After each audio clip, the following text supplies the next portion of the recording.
आई love Mohammad का banner लगा रखा था, कुछ लोगों ने आई लव मोहम्मद का वो बैनर तोड़ दिया।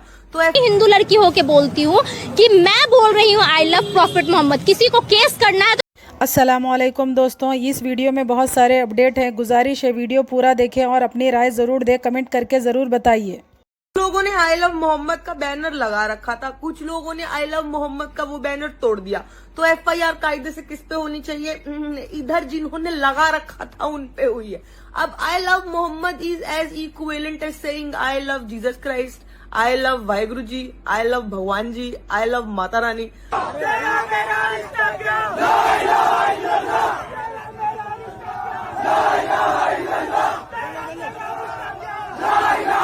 बैरिस्टर असदुद्दीन अवैसी साहब ने कहा कि आई लव मोहम्मद लिखना कोई क्राइम नहीं है, अगर है भी तो जो सज़ा मिलेगी मैं उसके लिए तैयार हूँ।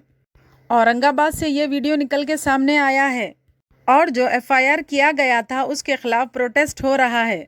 सनातनी हिंदू लड़की होके बोलती हूँ कि मैं बोल रही हूँ आई लव प्रॉफिट मोहम्मद। किसी को केस करना है तो जाके केस कर दीजिए भैया इसमें। और हर कोई जानते हैं कि प्रॉफिट मोहम्मद मुसलमानों के उम्मती है।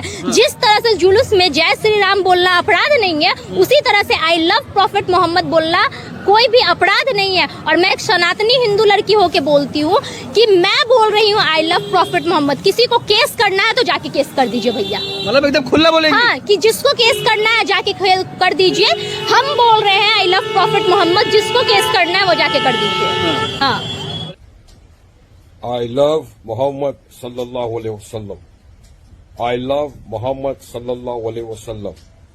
सुना है यूपी में ये अल्फाज लिखने से वहां की सरकार ने काफी बच्चों के ऊपर एफआईआर कर दिए। तो सुन लो, वारिस पठान ये अल्फाज मरते दम तक बोलता रहेगा। आई लव मोहम्मद सल्लल्लाहु अलैहि वसल्लम। हजारों एफआईआर कर दो, जेल में डाल दो, फांसी पे लटका दो, सूली पे चढ़ा दो, लेकिन मेरे आका के लिए सब कुछ कुर्बान है। मरते दम तक हमारे लब से ये आवाज निकलती ही रहेगी, आई लव मोहम्मद सल्लल्लाहु अलैहि वसल्लम। ये एक मुस्लिम लड़की है, इसका नाम जोया खान है। बदुपुर की रहने वाली है। ये लड़की इंस्टाग्राम पर रील बनाकर अपलोड कर दी थी। जैसे ही रील वायरल हो गई, 1 मिलियन के ऊपर इसके व्यूज आ गए। जैसे ही इसकी रील वायरल हो गई, पुलिस इसके घर पर पहुंच गई और ये लड़की छत पर चढ़ गई और पुलिस को धमकाने लगी कि अगर रील को डिलीट करने की बात कहेंगे तो ये छत से नीचे कूद जाएगी।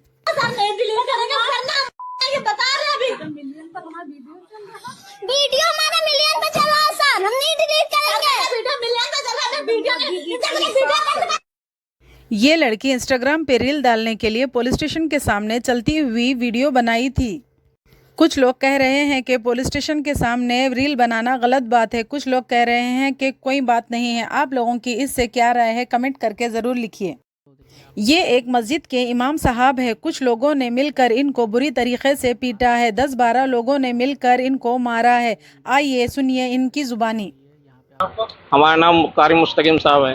अलीगढ़ में कहाँ रहते हैं, क्या घटना हुई, घटना बताइए। गांव लखनपुरा मस्जिद के इमाम साहब हूँ मैं 3:30 बजे दोपहर को ट्यूशन पढ़ाने जिरौली जाता हूँ। 4-5 दिन से ये रोज मुझे परेशान करते थे, लड़के लगा देते थे। और आज जो है इसने 4-5 आदमियों ने मुझे मेरी साइकिल रोक ली और कहने लगे कि राम राम को, जय श्री राम को। मैंने नहीं कहा, उसने सबने डंडे निकाल लिया और मुझे खूब मारा है।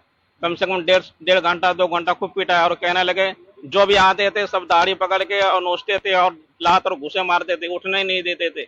और कहने लगे कि इसे यहीं दफना दो, यहीं किसी को पता न पड़े। खूब मारने लगे, कम से कम 1.5-2 घंटा खूब पीटे इन्होंने। बहुत मैं अकेले था, मैं साइकिल से ट्यूशन पढ़ाने जाता था रोज के। गांव बुलागढ़ी है। तो जानते हैं आप उनमें से किसी को? जी मैं जानता हूँ। कौन है वो लोग? ये जो सब में शुरू में है, उसको स्कूल चलाता है। नाम से नाम वाकिफ नहीं हूँ, लेकिन शकल से पहचान लूंगा उनको। तो वही गांव के ही हैं रहने वाले वो? जी गांव के रहने वाले हैं। क्या मंशा क्या थी आपके साथ मारपीट करने की? कोई विवाद वगैरह था आपसे? मनसा यही थी कि ये मुसलमान है, वहाँ है, इसे मारो, ये गाय खाते हैं, फलाना का यहाँ से भगाओ, इसे नहीं जान से मार दो इसे। घटना की जानकारी आपने पुलिस को दी थी? जी मैंने नहीं दी थी, लेकिन किसी साथी ने बाद में कॉल किया होगा, मालूम नहीं इसके बारे में। आपके साथ वहाँ मारपीट हुई थी तो आप कैसे आए वहाँ पे? बचाया था किसी ने या पुलिस आई थी या छोड़ के चले गए बोला मार पीट करके, क्या? कम से कम 1.5-2 घंटे के बाद पुलिस आई, जब पुलिस मुझे लेकर आई अपने पास। मेरा नाम मुफ्ती मोहम्मद अकबर कासमी है। ये जो घायल हमारे पीछे हैं ये एक मस्जिद के इमाम साहब हैं। जैसा कि गांव के लोगों ने मुझे सूचित किया कि इस तरह का मामला हुआ है कि हमारे इमाम साहब को 10-12 लोगों ने पीटा है और उनके साथ जो है मतलब उनको मारने की पूरी कोशिश की गई है। जैसा कि इमाम साहब की ज़बानी आपने खुद भी सुना कि लातों से, घूसों से, लाठियों से उनको मारा और उनको एक तरह से मोब लिंचिंग करने की कोशिश की गई। जबकि इस तरह की घटनाएं, इस तरह की वारदातें कई बार हो चुकी है और प्रशासन की संज्ञान में भी है, लेकिन कोई ठोस कदम नहीं उठाया जा रहा है। दूसरी बात यह है कि इमाम साहब से जब पूछा गया तो उन्होंने कहा क्या रीज़न रहा आपको, उन्होंने क्यों मारा, और 1 महीने से आपको टॉर्चर किया जा रहा था तो आपने स्थानीय थाने में आपने शिकायत क्यों नहीं की। तो उनका ये कहना हुआ कि लोग ये कह रहे थे कि राम राम कहो, जय श्री राम कहो, और आज के दिन वो चंद बच्चों को हमारे साइकिल आगे खड़ा कर दिया और हम ना चाह के भी साइकिल को रोक दिए। उन्होंने जो है हमसे कहा राम राम कहो, तो हमने राम राम नहीं कहा। तो गोया कि एक साजिश के तहत में उनका ये एक प्री प्लान था कि उनसे कहेंगे वो नहीं कहेंगे, इसमें हम उनको मार पिटाई करेंगे। तो इसी बीच में 10-12 लोगों ने उनको मारना पीटना शुरू किया। तकरीबन इमाम साहब के ज़बानी के 1.5 घंटे तक वो मारते रहे, ऐसे तैसे जान बचा के वो बाहर निकले। फिर उसके बाद पुलिस ने आकर के मामले को संज्ञान में लिया और उनको आके मलखान सिंह में एडमिट कराया।